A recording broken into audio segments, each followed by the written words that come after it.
Ada satu otot ni dekat badan kita yang kalau kita exercise, dia mengalahkan cardio exercise. So waktu duduk pun you all boleh buat exercise ni. Dan yang bestnya, dia boleh turunkan gula dengan cepat. Terutama siapa yang dah ada masalah insulin resistant. Nak tahu kita ada masalah insulin resistant ke tak? Lepas makan nasi kita rasa mengantuk, rasa nak kunyah-kunyah jajan, nak minum air manis baru rasa kenyang. Ataupun dalam sehari tak dapat makan nasi, minum air manis, rasa tak bertenaga. Jadi kalau anda rasa anda kategori ni, save dulu video ni dan tonton sampai habis. Sambil duduk, angkat setinggi-tinggi anda punya tapak kaki.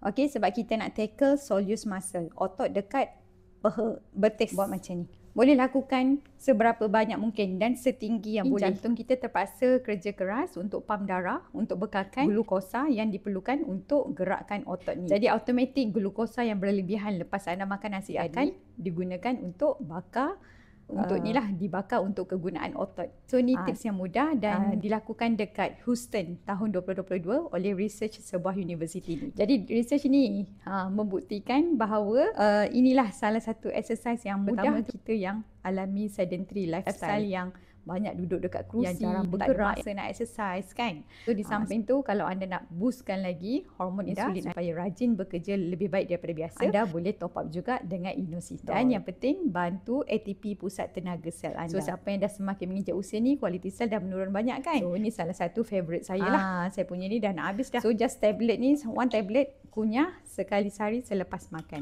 Satu kotak ni ada 30 tablet. Sekali sehari saja selepas makan. Dah terkandung inositol, folic acid dan juga Cavacutan, patented formula daripada CEO Cutan. Dan 18 kali penyerapan lebih baik daripada biasa. Ini kita gunakan formula daripada Germany. So nak dapatkan kat mana, boleh tekan kat back kuning ni. Yang tu untuk support kita punya jantung, insulin dan juga brain focus.